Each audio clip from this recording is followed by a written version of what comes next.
Oferecimento Sebrae, especialista em pequenos negócios, e Sesmac, ensino a toda prova. Alô, meus amigos, agora é o segundo programa na Band, né? Mais um bate-papo com o Geraldo Câmara, recebendo gente de primeiríssima grandeza. Conosco, o prefeito Fernando Sérgio Lira de Maragogi. Oh, que saudade! Tanto tempo que eu não ouvia que a gente não podia bater um papinho, ainda que rápido. Meu querido Fernando Sérgio Lira, que prazer enorme recebê-lo. Eu lhe saúdo, Câmara. Já faz tempo que a gente não se vê. Verdade. Fernando, me diga uma coisa, aquela terra linda chamada Maragogi, e que você já foi prefeito dela 3 vezes. Agora é a terceira vez. É a terceira vez que você está. Bom, diante desse caos que existe aí, politicamente falando, economicamente falando ainda, que ninguém saiu, como é um município como Maragogi conseguir sobreviver com uma administração fecunda que é a sua? A duras penas, né, Câmara? Você sabe que a gente está numa grande recessão e já é indisfaçável essa recessão. Uma recessão econômica com uma crise institucional brutal. Isso. E é evidente que dinheiro é dificílimo, né? Perfeito. Mas a gente tem incentivado a reforma fiscal, local, a gente tem estimulado as pessoas a pagarem o IPTU para beneficiar-se desse recolhimento, desse imposto fundamental para os municípios. E a gente tem vamos dizer assim, uma ordem de grandeza importante com relação à arrecadação do IPTU, mercê da ainda grande inadimplência. E também a questão do ISS, dos hotéis, das pousadas, enfim, das estruturas ligadas ao turismo, que certamente nos favorece do ponto de vista de receita própria algo a mais. Mas a gente não vai deixar de registrar, Câmara, que a situação é extremamente difícil. A gente vai seguindo para frente, torcendo para que o Brasil, ora, um dia venha a dar certo, venha a dar resultado. E a gente, através desse espírito que você participou da reunião do TCE, do espírito da governança, exatamente, da governança, sobretudo, a gente consiga avançar mais e mais do ponto de vista da administração participativa e da transparência. Muito bem, mas o que é com um município que é essencialmente turístico, que é o caso de Maragogi, que, diga-se de passagem, tem uma indústria hoteleira boa, uma série de coisas, você consegue fixar o homem ao seu lugar de origem? O homem, quando eu digo, eu estou me referindo à família também, na criação de associativismo, cooperativas ou coisa parecida? Sim. Nós temos alguns pilares de desenvolvimento. Um, inegavelmente, é o turismo. Sim. É o Virabrequim do nosso município. O outro é a grande zona rural com 20 assentamentos produtivos, estimulado pelo INCRA e também pela nossa Secretaria de Agricultura, no sentido de avançar sem perda da tecnologia, né? Sem dúvida. Melhor dizendo, com tecnologia, avançar na agricultura familiar. E tendo como pano de fundo a preservação ambiental. Verdade. Então, a gente tem conseguido fixar através das capacitações implementadas principalmente pelo Sistema S para absorção pelo turismo e também com cursos de capacitação e avanço. Nós temos agora o IFAL, que representa um viés importante, que foi uma grande educacional da região, sem dúvida nenhuma. Foi. O IFAL, com a agroecologia e o curso de hospedagens, também se insere bem no mercado e treina e capacita, evidentemente, os jovens, porque o Brasil hoje é um país jovem, para ali serem inseridos no mercado de trabalho. É verdade. Agora, me conta uma coisa. Além dessa vocação turística e desse trabalho que você faz, inclusive, com o agro lá dentro, isso é muito bom. O que você diria que seriam mais vocações do município de Maragogi? Olha, hoje, além de ser um polo educacional, com o AB, com o IFAL, com o já FAO... mudou com isso. Exatamente. Muito além bem. de ser esse polo educacional, importante com o IFAL, a gente tem evoluído e avançado muito na educação com melhorias paulatinas mais frequentes do IDEB, do município, que eu já encontrei ele no penúltimo lugar, né? Fruto dos problemas administrativos das gestões passadas, a gente já avançou. Isso.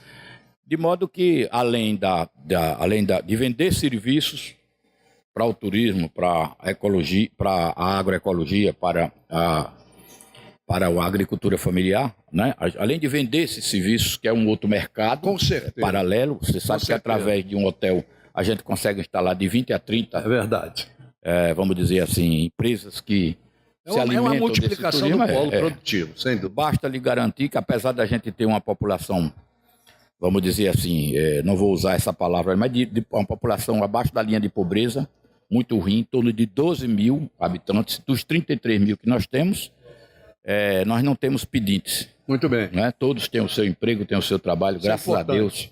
É uma marca registrada da administração, não haver pedinte na rua. Agora nós temos ainda também o coco, temos cana, temos cachaçaria, temos a pesca. É isso que eu queria temos saber. a pesca esportiva, temos a pesca esportiva. Exatamente. A gente tem tirado dessa raia náutica que a gente tem também incentivos para o esporte, de modo que a gente tem, para a história, a gente tem conseguido dar os pulos que tem que ser dado, né? Fazer as mágicas que tem que ser feita para poder garantir esses empregos. Você, como um homem inteligente, competente, já provou isso está provando no terceiro mandato, meu caro Fernando Sérgio Lira. Me conte uma coisa, como é essa relação de FPM não dá para fazer um município sobreviver. Então você precisa de projeto debaixo do braço, ir para o governo federal e tentar no governo federal o que for possível. Como é que está essa situação? Olha, a essas alturas do campeonato, eu tenho as pessoas de Brasília, eu tenho técnicos em Brasília que trabalham para o município. Exatamente. Eles já nos avisaram que antes de agosto, para ir a Brasília só se for para tirar retrato. Não tem o que se fazer. Há alguns projetos suspensos, outros em avaliação, outros a gente acha que o governo está meio perdido, não se encontrou em termos de eixo. Então lá a gente tem esquecido esses 6 meses porque não tem realmente muito o que fazer. Então, nessa questão, é lamentável. É lamentável. Então, nessa questão federativa, você diria que o governo federal está indo de encontro e não ao encontro?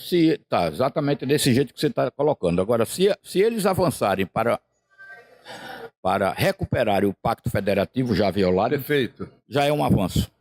Eu soube que há estudos nesse sentido de se fazer depósitos fundo a fundo com esses ministérios do governo federal diretamente para o município, melhora muito. Se o objetivo foi esse. Para fazer direto. Está custando. A gente está torcendo para que eles recuperem o Pacto Federativo. Muito bem. O governo do Estado, em que pese ter realmente cumprido as obrigações fiscais dele, também como os outros estados, não nada em dinheiro. Certo. Tudo é muito difícil, muito complicado, há um esforço grande, até gigantesco, mas esses recursos não conseguem chegar aos municípios. A gente, de fato, vive, infelizmente, do ICMS.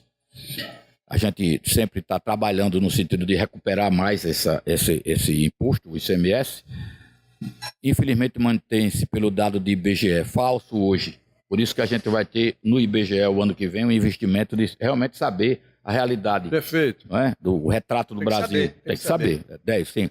E quanto tempo que a gente não faz um levantamento do IBGE? Não. E a receita própria, que não é só a questão do município de Maragogi, acho que todos os municípios têm que se deter na receita própria, porque ela é viável, palpável, ela é legalizada. Isso. E é preciso que todos os municípios, sem exceção, instrumentalizem ela. Como é que você enxerga, Fernando Lira, os consórcios municipais? Muito, isso é importantíssimo, não é? Muito bom. Então, vocês, por exemplo, têm um consórcio do lixo. Temos o Conorte do lixo, hoje não tem aterro sanitário, Maragogi manda o lixo para outro município de Pernambuco, que é um aterro sanitário, o Rio Formoso. Mas a gente continua lá estimulando para que se faça um lixão. E agora também tem a possibilidade da gente adquirir neste consórcio uma máquina de se fazer asfalto a frio. Muito bom, muito bom. De micropolímetro. Muito bom isso. De micropolímetro barato. Comprado pelo governo do estado, evidentemente, a emulsão da Petrobras. Você veja que, inclusive, alguns municípios de Pernambuco, principalmente aquele onde tem o Porto de Suape, eles empregaram essa tecnologia. Sim, é uma técnica frio, muito bom, muito resultado, né? Barato e que tem alta durabilidade. É verdade, quer dizer, tem que aproveitar esses potenciais. Agora, existe uma grande discussão há 20 anos ou mais ainda, dentro de Maragogi, que é aquela ideia do aeroporto. Sai ou não sai, meu caro Fernando Lira? Olha, o aeroporto hoje é uma bandeira do governo do estado, né? Ele tem pouco a ver com o município, é um instrumento importante, a gente torce para que isso realmente aconteça. Maragogi hoje é um destino final. Exatamente. As pessoas não vêm para Maceió, para o Recife, querem vir até Maragogi e não deixa de ser um instrumento importante. Porém, mais importante seria a duplicação da rodovia. Não tenha dúvida. Já que o turismo a L101, sem dúvida. É a L105. Agora é a L105. Agora é a L105? Que tem, exatamente. Que tem uma... Pelo menos você colocar a terceira faixa naqueles trechos mais estrangulados. De mais curvas, porque etc. Exato. O grande turismo da gente é o turismo interno. Né? E a gente sempre brigou nesse programa com a manutenção daquela estrada. E até com a duplicação dela mesmo, que eu acho que tem que chegar. Não é possível que ainda está atrasado, acanhado lá no meu município, mas o governador tem feito um esforço para que se recupere. Já estamos em obra novamente. São 125 quilômetros, não é isso? 125, exatamente. Não é isso? Mas a parte mais prejudicada é aquela de Maragogi e Japaratinga. Perfeito. É o que ainda não foi mexido. Perfeito. Mas o governador já, vamos dizer assim, reintroduziu, a empreiteira reintroduziu as máquinas, está em asfaltamento e a gente acredita e quer crer que até o final do ano já tenhamos uma rodovia. Muito bem. Vamos dizer assim, uma rodovia que permita. Né? Aceitável, que permita o fluxo. Fernando Lira, a saúde, turistas. Como vai a saúde? Bem, muito bem. A sua e a do município? A minha está ótima. Né? Graças a Deus. E a do município? A do município, agora com o advento da UPA, a gente inaugurou, está lá funcionando muito bem, reformamos uma maternidade padrão. Nós vamos inaugurar agora no próximo dia 13 de junho, o senhor está convidado. Muito obrigado. E postos de saúde, a recuperação interna intensa desses postos de saúde, a grande preocupação com a atenção primária e sem se descuidar de um quadro de especialista nota 10, Perfeito. Que atende no posto central de Maragogi, no Eurico Vanderlei, a sua população. O interessante é que nós, no princípio do programa, nós tocamos em educação. Você falou da questão do Instituto Tecnológico que está lá. Enfim, uma série de coisas neste âmbito, que já é um âmbito maior. A partir daí, a responsabilidade do prefeito com a educação básica cresce muito, porque tem que entregar para esse outro tipo de ensino alguém com base feita. Cresce muito e há grande preocupação com a educação infantil. Com certeza. Nós estamos na iminência de receber aqueles recursos do precatório do Fundef, que é o precursor do Fundeb, certo. Que se vence em 2020. Temos que ver o que é que se vai fazer com essa engenharia financeira que permite a gente avançar até aqui, até onde chegamos. Perfeito. E esses recursos, eu dizia na época da inauguração do IFAL, que com a presença do ministro, na época era o Mendoncinha, eu dizia que não há financiamento para a educação infantil.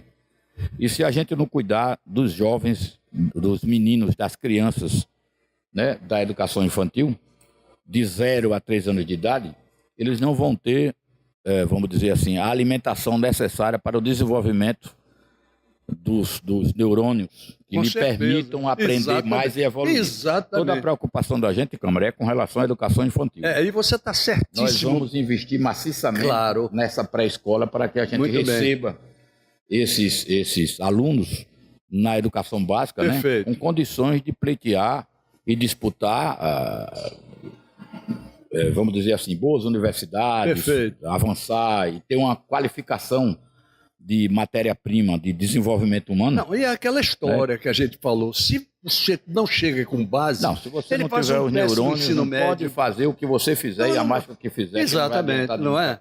Não adianta. Isso é uma realidade, isso faz parte de estudos do ponto de vista neurológico, né? E neurológicos e pedagógicos. Se você te chegasse à frente do presidente da República hoje, como prefeito, e dissesse, olha, eu vim aqui para falar a verdade e dizer o que os municípios estão precisando do governo federal, o que você diria? Mas para que secretário da Educação? Para que ministro da Educação? Porque já tivemos aí uma mudança dos 3 ou 4. Para ter ministro da Educação. É preciso que tenha o ministro da Educação mais equilibrado possível para que não faça esses cortes. Eles chamam de contingenciamento, mas na verdade não é, são cortes. É verdade. Para que a gente continue investindo na ciência e tecnologia e nas universidades brasileiras. É verdade, é verdade. Pois é, essa conversa com o prefeito Fernando Lira, que eu espero que ela tenha outras conversas por aí afora, ela nos leva assim a começar a pensar, e pensar cada vez mais em municípios do estilo Maragogi. Porque Maragogi ele tem uma grande vantagem, além de ser náutico, né? A beira-mar, dando oportunidades de um turismo fantástico como aquele, também a gente sabe que é um município crescente.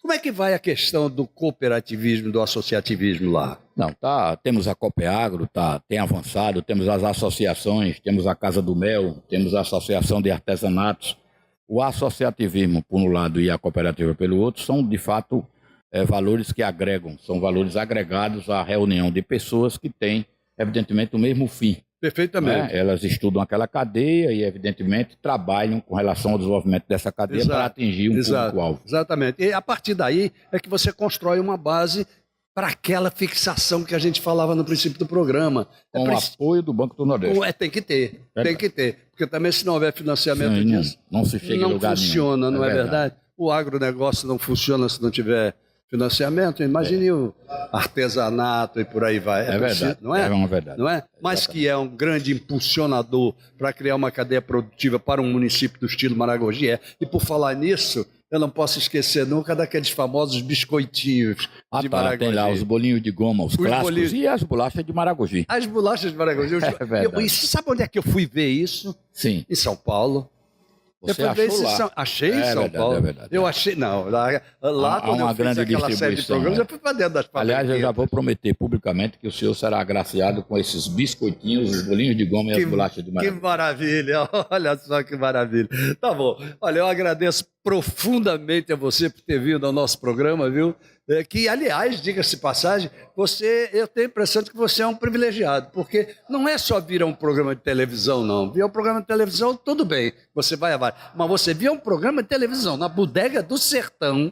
Ah, meu amigo, essa Bodega do Sertão que tem 70 pratos quentes, regionais de todo jeito, gente nos recebendo assim, ó, assim, sempre, sempre, sempre. Essa é uma parceria que eu já tenho há 6 anos com eles e vocês imaginam como é bom, não é, prefeito? Eu agradeço e ainda quero deixar registrado, eles sabem disso, eu sou cliente do Bodega do Sertão. Eu sei disso, eu sei disso. E eu nem sabia que você aqui fazia o seu programa. É verdade, né? É verdade. Agradeço então profundamente, em nome de Maragogi, da minha equipe, a oportunidade que você nos dá para que estar nesse maravilhoso programa conversando com vocês. Muito obrigado por ter vindo. Vocês continuem conosco, porque nós vamos ter, em seguida, o presidente do Tribunal de Justiça, Tutmés Ayran, e depois dele, olha um cara que eu acho sensacional, viu? Sensacional, que é o Fábio Guedes, que é o presidente da FAPEL. Pesquisa de uma importância incrível para nós. Voltamos já.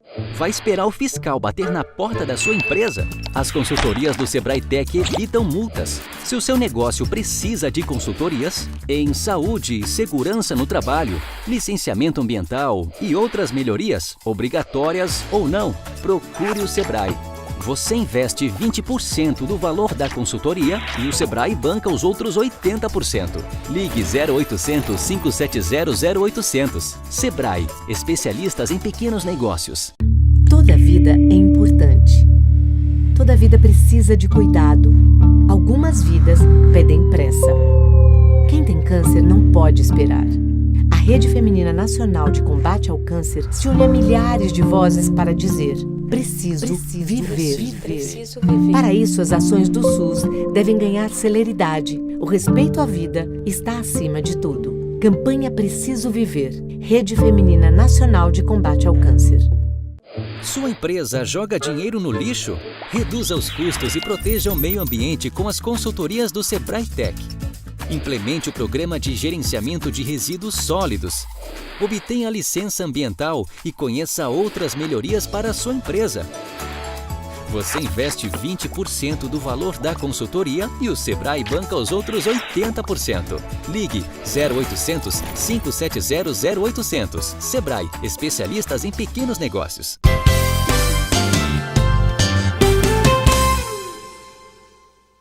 Muito bem, gente, voltamos aqui ao nosso bate-papo com o Geraldo Câmara, agora na Band aberta, e também no canal 38.1, e também, obviamente, pela NET, no canal 518 ou 18, um dos dois, ok?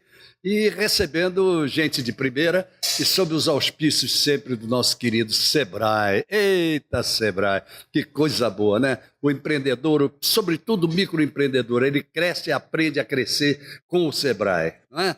Sem contar aqueles que se formam no SESMAC, né? Puta, ensino a toda prova o SESMAC. E a gente recebendo agora, nesse segundo bloco, o nosso querido amigo Tutmés Ayran, que eu tenho uma honra muito grande de dizer que, desde longas datas, quando ele era secretário de Justiça, existia a Secretaria de Justiça aqui, cuidava do sistema penitenciário, eu já tinha a honra e o prazer de torná-lo meu amigo, e de fazê-lo participar dos nossos programas. Então, mais do que nunca, sempre é uma honra. E agora, o presidente do Tribunal de Justiça, que já esteve várias vezes aqui conosco também. Tutibete, como vai? Bem, Geraldo, muito bem. Assim, feliz de estar aqui mais uma vez, né? Desta vez num canal aberto, né? É verdade. A coisa tá Tá ampliando. Tá ampliando. Tá ampliando. Tá de parabéns, mas você merece. A culpa é dos meus convidados. Não, você Os convidados são bons, você é o que é um dá. excelente entrevistador, né? Muito obrigado. Sabe tirar do limão a limonada, né? É verdade. Ô, Tutibete, me diga uma coisa. A exemplo do que também está acontecendo com o Otávio Lessa no Tribunal de Contas, e a gente fez um primeiro programa aqui com ele. Você também é uma pessoa que gosta, enquanto Tribunal de Justiça, de levar as discussões de um modo geral, que podem parecer não fazer parte do âmbito do Tribunal de Justiça, mas você leva essas discussões para o mundo externo. Me conta, isso é muito bom e importante que as autoridades façam. Pois é, eu sempre achei, Geraldo, que o Poder Judiciário, especialmente o Poder Judiciário, ele padecia de um pecado, que é fazer política para o público interno. Não dava de si para o público externo, não tinha política voltada para esse público, não se abria, né? Tanto quanto uma tradição de encastelamento que é típica dos tribunais, né? Não aproximava a sociedade. Então, um dos meus propósitos, quando eu assumi, foi justamente combater esse equívoco, não é? Abrir as portas do tribunal, né, para os setores sociais que precisam da nossa ajuda, da nossa oitiva, do nosso apoio, não é? E isso nós temos feito quase que cotidianamente, né? Levamos lá para dentro os movimentos sociais, os movimentos de rua. Os problemas, como o caso do Pinheiro. Os grandes problemas comunitários, como o caso do Pinheiro, né? Com uma atuação assim, muito vigorosa, né? Perfeito. Se colocando preocupadamente ao lado da tentativa de se encontrar uma solução para esse caso, né? Trouxemos recentemente as pessoas portadoras de deficiência, deficiência inclusive no geral, não só deficiência física, né? Enfim, lado a lado com esses setores, ouvindo-os, né, tentando dar de si para esse povo. Perfeitamente. Né, que o Poder Judiciário pode fazer, né, para essas populações vulneráveis. Não, né? E a tal história, não só os vulneráveis, mas todos os grandes assuntos que são discutidos, porque eu tenho a impressão de que, à medida em que um Tribunal de Justiça faz isso, um Tribunal de Contas faz isso, amanhã uma outra instituição o faça, vai começar a facilitar até a vida dos desembargadores e dos juízes para julgar determinados problemas. Pois é, porque você toma contato com a realidade. E a realidade é a maior professora, Não né? tenha dúvida. É a que nos ensina. Exatamente. Né? E você, conhecendo profundamente a realidade, você tende a julgar melhor. Enfim, é preciso criar um canal permanente entre o tribunal e a população. Né? Nós estamos nesse esforço. Agora mesmo nós lançamos uma ideia simples, mas interessante. Eu criei lá na página do tribunal, né? Sim. Fale com o presidente. Fale com o presidente. Fale com o presidente. Muito bom. Então, diariamente, eu recebo mensagens Olha que beleza. das pessoas, né, que ora sugerem, ora reclamam do processo A, B, ou C, ou D. Né? Mas o que é importante, eu disse ao meu assessor que cuida disso, essas pessoas precisam de resposta. De resposta, muito bom. Elas não podem ficar sem resposta. Ou seja, não é demagogia. Isto não é um canal de comunicação para inglês ver. Isso é um canal de comunicação para funcionar. E teve uma senhora que mandou uma mensagem depois que nós retornamos, e ela dizendo exatamente isto. Quando eu vi o canal, eu pensei, desembargador, que era mais um daqueles canais que a gente fala e ninguém ouve, e fica tudo Não por isso mesmo, né? responde Exato. Não pode. Exato. Então nós temos que ter esse link Deixa com a eu população. abrir um parênteses, né? porque aí, é aí essencial. eu quero ajudar no sentido de que o meu telespectador vá lá conferir que isso funciona mesmo. Então, como é? Ele entra no site do Tribunal de Contas, ou no Tribunal de Justiça. E tem lá.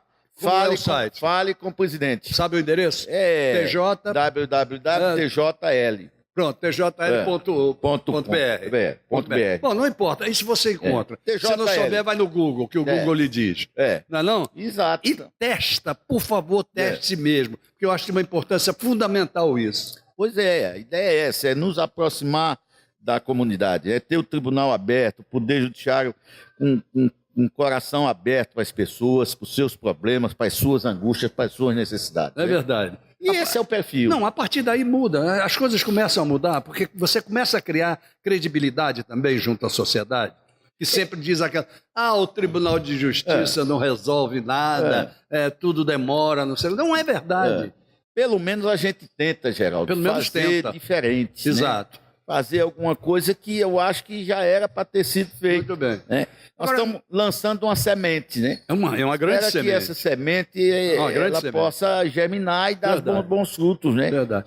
Ô, Tutibé, me diga uma coisa, onde é que está o calcanhar de Aquiles, se é que ele ainda existe, no que diz respeito à celeridade dos processos? Ô, Geraldo, esse é o problema seguramente mais complexo que nós temos, né? Com certeza. E por que é mais complexo? Porque, olha, há duas questões que precisam ser analisadas. Em primeiro lugar, é da natureza do devido processo legal o fato dele ser ritualístico. Perfeito. E tudo aquilo que é ritualístico demanda tempo. Com certeza. Tá?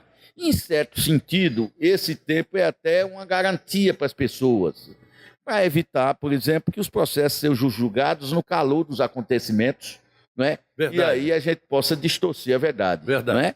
Então, é uma garantia. Mas, para além disto, o fato é que o nível de judicialização da sociedade brasileira é o maior nível de judicialização do mundo. O que é que eu quero dizer? Quase todos os problemas sociais desaguam no Poder Judiciário. Muito bem. Né?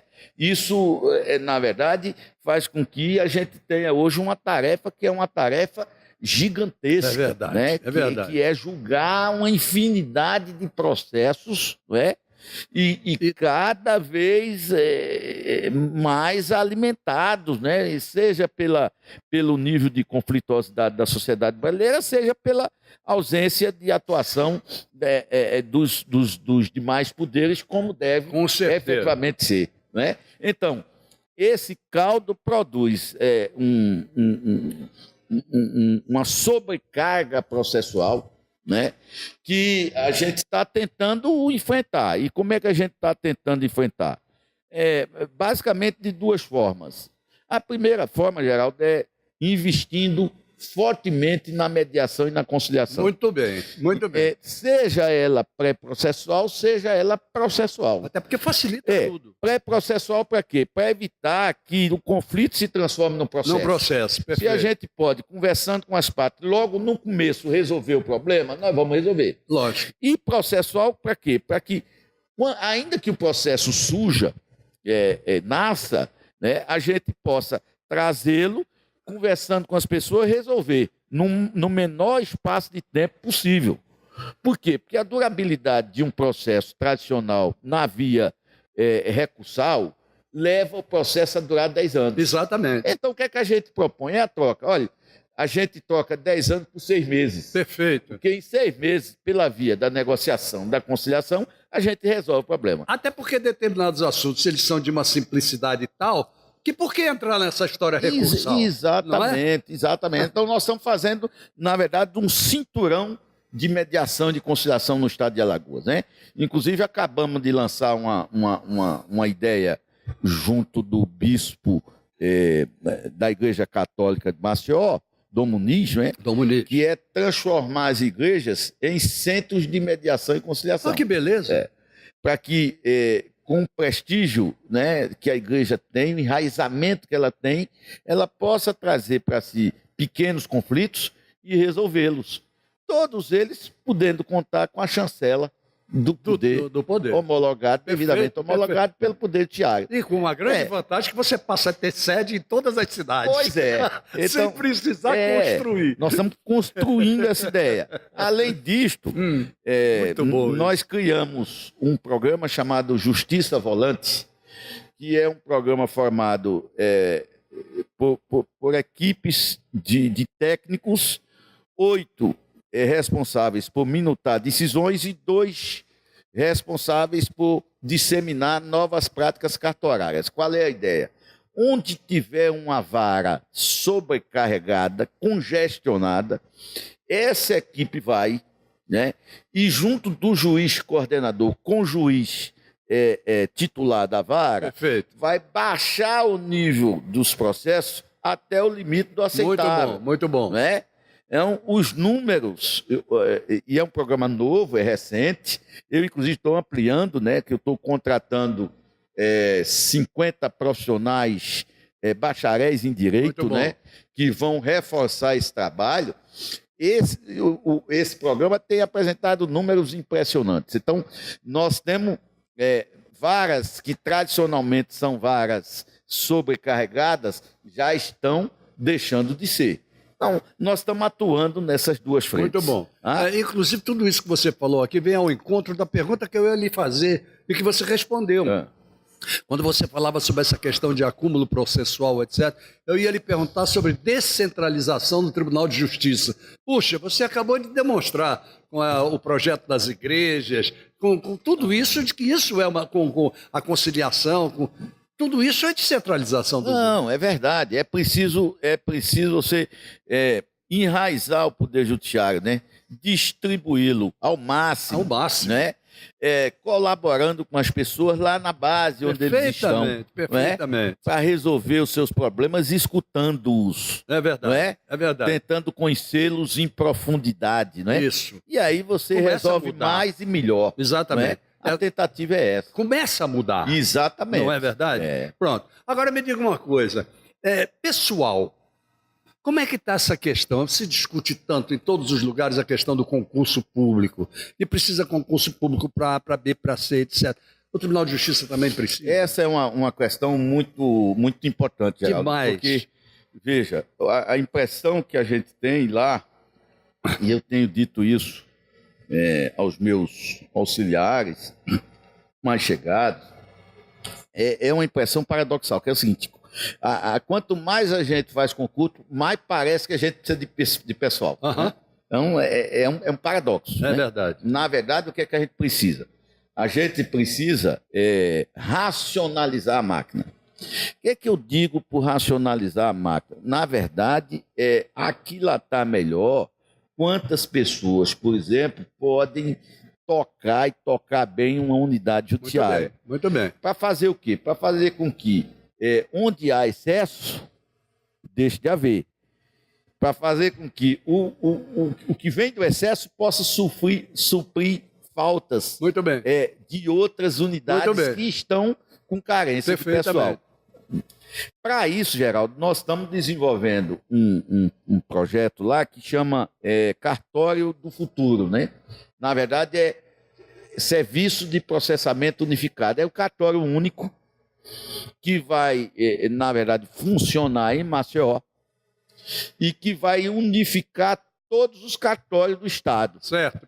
Perfeito. Um cartório só fazendo a tarefa de todos os cartórios do Estado. Mas não fica sobrecarregado? Não, não, porque é tudo isso feito à base da tecnologia. Da tecnologia, né? digitalizado. Então, isso vai nos permitir, por exemplo, e isso vai ser uma vitória enorme, além de um ganho de produtividade em 30%, vai permitir que a gente saiba exatamente quantos servidores são necessários por cada vara. Muito bom. Na verdade, cada vara vai precisar de 3 servidores no máximo. Ok. Agora, além disso tudo, existe hoje um problema muito sério, que é o envelhecimento de determinadas categorias, obviamente, aposentadorias saindo, e aí como é que se supre isso? Exatamente. Esse é um grande problema. Então, nós temos que fazer concurso sempre. Isso. Primeiro, racionalizar a máquina. Depois, avaliar se efetivamente é preciso fazer concurso. Exatamente. E aí a gente faz. Agora, eu já nomeei uma porção de servidores, né, fruto do concurso anterior, e devo nomear mais alguns. E estou lançando, eu acho que daqui a 15, 20 dias, um mês, o edital para mais um concurso de juiz. Nós temos necessidade... De juiz. Nós temos necessidade de mais de 20 juízes, né? E vamos fazer esse concurso. Sim. 20 juízes. 29 juízes. Agora me conta uma coisa, em relação aos juízes que são aqueles juízes de primeira instância, que vão inclusive ocupar cargos no interior, como é que está a possibilidade deles ocuparem esses cargos no interior? Existe, porque antigamente havia um problema seríssimo, que a prefeitura tinha que emprestar uma sala ou isso ou aquilo. Como é que está para a promotoria? Como é que eu acho que é uma questão muito interessante essa, Geraldo. Eu quero dizer o seguinte, do ponto de vista estrutural, com raríssimas exceções, certo. Hoje o juiz já trabalha num nível de conforto bastante razoável, com condições de trabalho bastante interessantes. Em todos os municípios? Quase todos os municípios. Ainda temos algumas pendências, como, por exemplo, Joaquim Gomes, Matriz, São Brás, que são os 3 últimos fóruns que precisam ser feitos ou refeitos. Okay. Mas, no geral, as condições de trabalho são muito boas. O que nós precisamos, inclusive a partir da SPU, que eu já falei, é diminuirmos a nossa dependência, que, aliás, é uma dependência histórica, dos municípios, porque boa parte dos servidores das comarcas são fornecidas pelos prefeitos. Perfeito. E aí a minha preocupação não é nem com eventual juízo de promiscuidade que se possa fazer nessa relação. Claro. Isso me preocupa, mas não é decisivo. O que me preocupa é você estar sacrificando os prefeitos municipais, né, transferindo para eles um ônus que é do Poder Judiciário. Então, como é que a gente vai vencer isso? Estou acreditando que a gente possa vencer isso com a racionalização da máquina. Muito bem. A racionalização passa pelo Serviço de Processamento Unificado, SPU, o cartório do futuro. Com certeza. A partir daí, tudo começa a mudar. A partir daí, seguramente, Geraldo, eu vou poder devolver para o poder municipal uma porção de servidores que hoje estão à disposição do Poder Judiciário. Vamos falar baixinho? Como é que está essa questão do duodécimo? É sempre uma briguinha lá com o governo do Estado para conseguir mais, não conseguir. Como é? E o Tribunal de Justiça, como é que vai? Está pensando no duodécimo de 2020? A gente sempre pensa, Geraldo. Sempre porque, pensa. veja, a nossa relação com o governador é a melhor possível, a mais republicana possível. É verdade. Honesta, transparente. Agora, nós somos o Tribunal de Justiça com o menor orçamento per capita do país. Per capita. Do país. Então, nós precisamos cuidar disto. Não é? E quando eu digo cuidar disto, não Geraldo, pedir dinheiro demais e nadar em dinheiro, não. Eu só quero o dinheiro que é estritamente necessário para prestar um bom serviço. Não precisa ter sobra. Exatamente. Eu não quero sobra. Mas você tem o Funjuros, que ajuda muito, sobra, né? Mas veja, em razão do orçamento ser pequeno, o que é que ocorreu? Boa parte das despesas foram transferindo-se para o Funjuros. Muito bem. E hoje eu estou com um déficit bastante considerável no Funjuros. No Funjuros? Pois é. Olha só. Mensal. Olha aí. Meu custo mensal é maior do que eu arrecado. Perfeito. Então eu preciso equilibrar isso. Estou tomando algumas medidas. Há alguns projetos de lei em tramitação na Assembleia Legislativa de Alagoas, dos quais eu dependo muito, não é? Vou precisar muito dos senhores deputados, não é? Estaduais. Tenho conversado com eles sobre isto, sobre algumas alternativas possíveis e quero crer que a gente vai resolver isto. No final do ano, naturalmente, a gente vai sentar com o governador e republicanamente bater o martelo. Chegar no consenso. Até porque, eu não tenho dúvida disso. Com o seu pensamento de racionalização, a conversa fica muito mais tranquila. É muito diferente. Na verdade, eu vou conversar com o governador à base de números. Eu não vou com conversa fiada para o governador. Muito obrigado mais uma vez, meu caro Tuti abraço. Bezaran, o presidente do Tribunal de Justiça que esteve conosco aqui. Logo depois do nosso intervalo, nós vamos receber o nosso querido amigo Fábio Guedes, presidente da FAPEAL. Voltamos já. Sebrae, Sesmac, Bodega do Sertão, onde nós estamos aqui nos deliciando. Os clientes só têm olhos para o concorrente? Melhore a imagem da sua empresa com o Sebrae Tech. São consultorias em design, como fachadas, vitrines, ambientação, marcas, material gráfico, desenvolvimento de embalagens e outras soluções para o seu negócio. Você investe 20% do valor da consultoria e o Sebrae banca os outros 80%. Ligue 0800 570 0800. Sebrae, especialistas em pequenos negócios. Há mais de um século, esta marca vem crescendo. Crescendo, crescendo, salvando gente, crescendo, vivendo solidariedade. Crescendo, crescendo, na guerra e na paz. Esta cruz é um símbolo, é a Cruz Vermelha de Alagoas. Ajude-a a crescer mais e mais e mais e ligue para crescer com ela.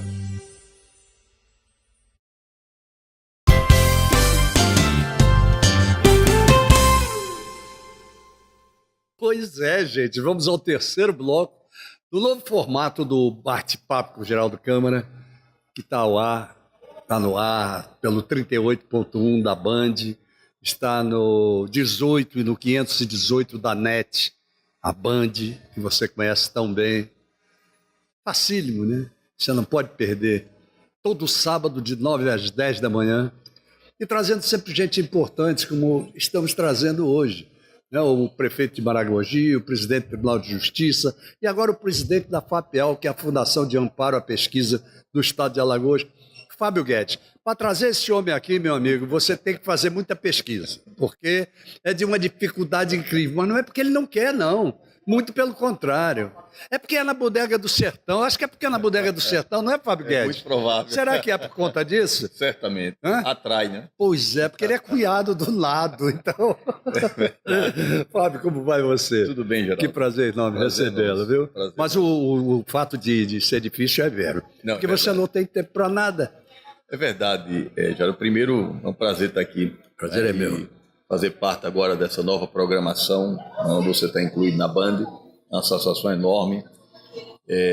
Realmente, nos últimos tempos, a agenda cresceu, porque, Geraldo, nós assumimos algumas missões agora, além de presidente da Fundação de Amparo à Pesquisa, que a gente está à frente desde o início do governo Renan Filho, lá em 2015, no primeiro mandato. Isso. Agora, em março, nós fomos conduzidos à vice-presidência do Conselho Nacional das Fundações de Amparo à Pesquisa. Oh, que beleza. Nacional? Nacional. Oh, que beleza. Aí não para aqui. Não para. Então, a gente tem viajado pelo país, não é? Representando tanto o presidente como também o conselho, que são 26 presidentes. Não é? Agora mesmo, há um mês e meio atrás, nós estivemos em Rio Grande do Norte, fomos bem recebidos, inclusive pela governadora do Rio Grande do Norte, a Fátima Bezerra. Conheci muito. Foi bem entrevistada no Rio Grande do Norte várias vezes. Pois é, ela nos recebeu muito bem, com 5, 6 secretários. Formidável, né? ela. Agora mesmo, daqui a 2 semanas, nós vamos estar em Roraima. Roraima é o único estado do Brasil que não tem uma fundação de amparo à pesquisa. É mesmo. É o último estado.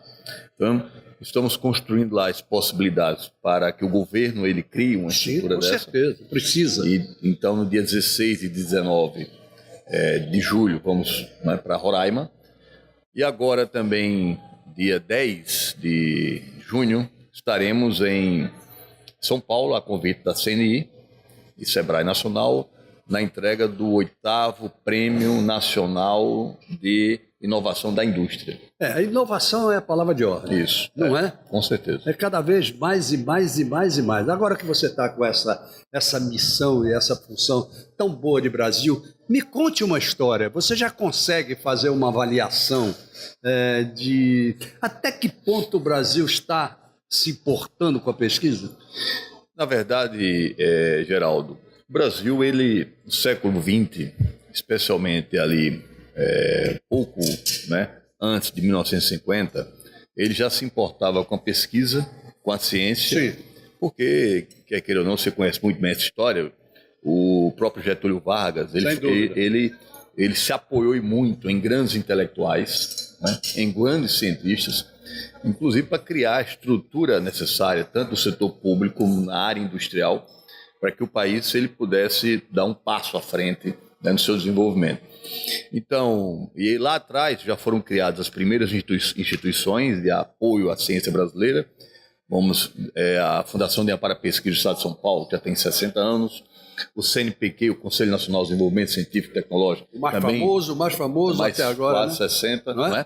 Então você foi criando a FINEP, né? Foi criada há 50 anos praticamente atrás, e de lá para cá essas instituições elas cumpriram um papel assim formidável no desenvolvimento brasileiro, no apoio às universidades brasileiras. Hoje 95% da pesquisa feita no Brasil é da universidade. São universidades. Isso é muito importante. Claro, 80% dos pesquisadores estão nas universidades. E é lá realmente o ambiente onde você faz ciência. Mas veja bem, eu não posso deixar você passar mais à frente no assunto sem dar uma parada aqui, porque uma das maiores reclamações em relação ao contingenciamento, vamos chamar, que está acontecendo aí em relação à educação, está exatamente no fator pesquisa. Claro. Como é que esses pesquisadores param? Muito duro, porque as pesquisas elas exigem recursos de médio e longo prazo. Isso. São recursos vultosos, não são recursos, não é pouco recurso, né? Então, e muitas vezes as pesquisas elas têm uma capacidade de maturação muito longa. Então, você não pode desperdiçar tempo, né? E também recursos. Então, você paralisa um projeto de pesquisa, por exemplo, na área de médica, né? Na área de saúde. Você está tendo um prejuízo dobrado. Porque o que você já investiu, você vai perder e você vai começar tudo de novo, né? Vou dar um exemplo bem prático, Geraldo, para você.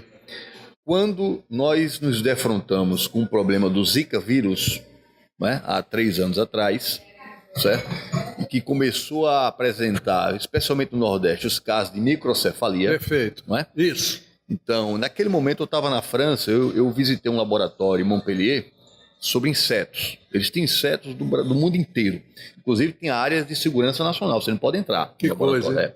Naquele momento ali, os franceses não sabiam o que estava acontecendo no Brasil.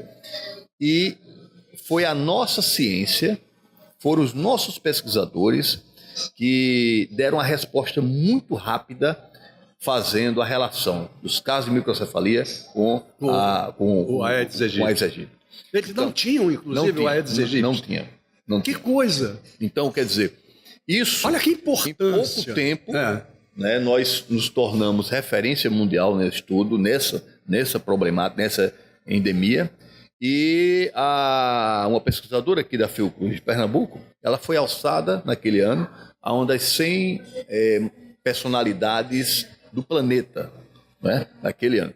Isso no caso do Zika vírus, né? Ou seja, a ciência brasileira, se ela não tivesse acumulado experiência, perfeito, se não tivesse estrutura, pessoal formado e capacidade, nós estávamos certamente dependendo do que iam falar os franceses, iam falar os alemães, que iam demorar muito a falar e a epidemia tomando conta. O caso deles, o problema é deles. Mas, exatamente. Então, quer dizer, nós demos uma rápida resposta. Muito bem. E foi colocado naquele momento, eu me lembro, o governo federal colocou 65 milhões de reais, né, em pesquisas, e o Nordeste conseguiu colocar em torno de 6 milhões de reais através das fundações de amparo. A FAPEL entrou nesse consórcio, não é? Junto com o fundo britânico, né, o British Council, que é o que financia a pesquisa britânica. Muito bem. Então colocamos ali em torno de quase 5, 6 milhões de reais, e o governo federal colocou 65 milhões para o Brasil inteiro. Então, nós demos uma resposta muito rápida naquilo ali, né? E descobrimos quais eram as causas e a forma como tratar as crianças que estavam nascendo. Bom, então eu pergunto a você, o ministro da Economia, por exemplo, do Brasil, o presidente da República, sei lá quem, não tem sensibilidade para verificar que pode contingenciar o que ele quiser, menos educação, menos pesquisa? Eu acho que não. Nesse momento, não acredito tem sensibilidade. Nesse momento, não. Não tem. Nesse momento, mas não. Isso é uma prova daquilo que se diz realmente que o país está ali, ó, quebrando mesmo? É a prova da ignorância. É da ignorância. É da ignorância. É da ignorância. Porque em lugar nenhum do mundo, você tem uma ideia, Geraldo, quando saiu a notícia do contingenciamento das universidades brasileiras, né? Naquela semana, o governo alemão e a ministra da Educação alemã anunciou do período 2022 a 2030, 160 bilhões de euros para a pesquisa alemã. Olha só. Então, De que período? de 2022 a 2030. Já tem reservado 160 bilhões de euros para a pesquisa alemã. Aí quando você se defronta com uma situação dessa que o Brasil está, hoje a Alemanha ela deve estar investindo em torno de 2,5% do PIB em ciência, tecnologia e inovação. O Brasil está caindo para menos de 1%. E se bobear, as autoridades da Alemanha vão dizer que é pouco. Não, claro. Claro que vão dizer que é pouco. Nesses 160 bilhões, eles aumentaram 2 bilhões a cada ano. Olha que beleza. De euro, entendeu? Então, nós estamos despencando, né? Estamos despencando em investimento em relação ao PIB, enquanto que a China está se aproximando muito rapidamente. Em 3% do PIB. Os alemães já investem 3%, Israel investe 4%, o Japão e a Coreia do Sul investe 4,5%. Fábio, que país é esse? Pois é, um país que está condenado, Geraldo, a importar isso aqui, importar ferro, importar tecnologia para produzir ferro, né? Relógios, porque a gente não tem. Se você for olhar... Ou seja, voltar ao século XIX. Se você olhar a nossa indústria, já há estudos aí, colocando que é um processo que já vem de longo prazo, a indústria brasileira vai cair para menos de 10% do PIB na sua participação na formação de riqueza desse país. É muito triste isso. Demais. E tem uma coisa, a gente fica olhando assim, nós somos o que bons? E que foi por causa da ciência. Perfeito. Fomos bons na produção de soja. Se não fosse a ciência, nós não produzimos soja que produzimos hoje. É verdade. Né? Produção de frango. Frango é soja, praticamente. Com certeza. Não é? Dizem que até 60% do frango hoje é soja. Então, a soja praticamente é fantasiada de frango. É a soja viva. Entendeu? E aí, veja, sabe o que é que os israelenses estão fazendo, os chineses? Com a ciência? Através de célula-tronco, eles vão produzir carne em laboratório. Vão produzir carne em laboratório. Ou seja, acaba com a importação da ave. Pois é, já conseguiram produzir, já estão produzindo hambúrguer. Sim. Aí veja, aquilo que nós conseguimos com a ciência, que é espetacular, que são as carnes, os frangos, a soja, tudo, nem isso a gente vai conseguir mais vender para o mundo. É verdade. Porque eles vão produzir carne a partir agora do laboratório. A cada centavo, entre aspas, desse contingenciamento, quantos anos nós estamos perdendo? Muito. Eu acho aí que a gente está dando retroagindo aí há pelo menos 10, 20 anos. E tem uma coisa, estudos já demonstram, Geraldo, que, por exemplo, no caso da Embrapa, para cada R$12 investido, para cada R$1 investido em projetos da Embrapa, já deu na ciência brasileira, para o agronegócio, R$12 de retorno. Meu Deus. Para cada R$1 investido, R$12 de retorno. Então, o que é que falta à nossa classe política, Geraldo, nesse caso? Não é? Que possa superar essa ignorância, ela se convencer que investir em ciência, investir em geração de emprego com alta qualificação, renda e riqueza, não é? E impostos também. Não é? Então, significa dizer que sem ciência, sem tecnologia, esse país não vai para frente. Ele vai estar condenado a ser subalterno nas competições, nesse cenário global de uma economia cada vez mais competitiva e tecnologicamente avançada. Agora, veja bem, você disse assim, o que a classe política precisa entender. No entanto, um contingenciamento como esse sai por decreto do presidente da República. Isso. Então, o que é que essa classe política, que é aquela que pode derrubar, inclusive, determinados decretos ou medidas provisórias, tem que fazer? Ela que precisa ser capacitada a entender. Sim. A entender, por exemplo, o que é pesquisa. Sim. Inclusive, numa união de esforços agora, há 3 semanas atrás, aí você pega aí a Academia Brasileira de Ciências, perfeito, a Sociedade Brasileira para o Progresso da Ciência, a BBC, e o CONFAP, que é o Conselho Nacional das Fundações, nós nos reunimos em Brasília e com o ministro da Ciência, Tecnologia, Inovação e Comunicações, que é o Ponte. O Marcos Pontes. Marcos Pontes. E nós tivemos na Câmara dos Deputados 2 audiências públicas das duas comissões, de Educação, Ciência, Tecnologia e Inovação. Foram 2 audiências muito boas, teve uma presença parlamentar muito forte e nós lançamos a iniciativa da Ciência e Tecnologia no Parlamento. Então, hoje, nós temos uma iniciativa no Parlamento, que quem coordena executivamente essa iniciativa é o ex-deputado pelo Rio de Janeiro e ex-ministro da Ciência e Tecnologia, Celso Pancera. Sim. Então, ele hoje está coordenando essa iniciativa. Então, agora, nós, em razão desses contingenciamentos, em razão também de cortes no CNPq e na CAPES, nós andamos com essa iniciativa no Parlamento e estamos realmente fazendo muita pressão. Ou seja, pronto, é isso que eu ia dizer, porque tem que fazer isso. Claro. Agora, como é que os seus colegas de fundações de amparo à pesquisa de todo o Brasil estão reagindo? Da mesma maneira que você? Da mesma estão com vontade de correr em cima? Como é? Da mesma maneira. Agora mesmo, em João Pessoa, entre os dias... Entre os dias 5 e 9, em João Pessoa, vamos ter a nossa segunda reunião, né? Houve uma mudança muito grande de presidência, porque por causa das eleições de governadores, então, você tem uma ideia, quase 90% desse conselho é novo. Então, tem alguns remanescentes. No caso, o presidente da FAPEMIG de Minas Gerais, a FAPESP de São Paulo. Mas a gente, nesse caso, independente dos partidos que estão por trás dos governadores, né? Tem todos os tipos de partidos. Sim, ali é um conselho bastante heterogêneo, mas o partido né? do conselho é a Ciência, Tecnologia e Inovação. Lógico, isso é importante. Então, aí, independentemente qual a coloração política ou ideológica, o conselho tem atuado de maneira muito uniforme. Até porque são todos profissionais da área. São todos profissionais da área. Não é? Praticamente todos. Praticamente todos. Não são nomeações políticas. Não são nomeações políticas. E quando acontece uma nomeação política, Geraldo, ela é muito mal vista pela comunidade científica acadêmica. Né? Exato. E os governadores, como eles sabem, e geralmente essas fundações são joias da coroa dentro do governo. Exatamente. Né? Então eles não querem correr o risco de colocar pessoas que não sejam realmente, que tenham lá o tato da área. Não é? Verdade. Agora, quando se para pensar nesses cortes, são cortes, contingenciamento nada, são cortes da educação, que se pensa nisso e que se coloca a pesquisa em primeiro lugar. Esse povo do Planalto, falando português, claro, não tentou conversar com vocês da pesquisa científica? Não. De maneira alguma. E nem tenta, continua. Não tentaram conversar. Agora, com o ministro Marcos Pontes, uma pessoa muito inteligente, é uma pessoa muito mais realmente acessível. Você tem uma ideia, nós passamos um dia inteiro com ele, não é? No Ministério. Ele nos escutou, conversa conosco. Ele tem a credibilidade da comunidade científica acadêmica brasileira. Inclusive, quando ele estava na audiência pública, você parecia que ele não fazia parte do governo. Por quê?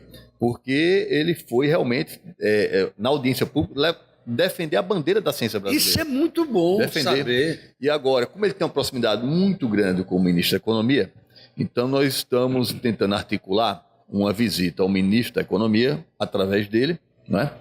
E, inclusive, nós tivemos uma audiência com o Rodrigo Maia, que é o presidente da Câmara dos Deputados, e ele ficou muito sensível com a questão e ficou também de agendar uma visita na casa oficial do presidente da Câmara, para a gente conversar um pouco mais longamente sobre a pauta. Importante. Né? Agora, e a nossa bancada, não só da Câmara Federal, como do Senado? Como é que está reagindo a isso? A nossa bancada de Alagoas? Aqui, a bancada federal de Alagoas, não é? Tem um ou outro parlamentar, né, que se interessa pela causa. O restante não mostrou até agora nenhuma... talvez até seja falta de atenção, não. É falta de conhecimento do que está acontecendo mesmo. Exatamente. Né? Mas um ou outro já tem trabalhado com a temática, tem defendido as pautas, né?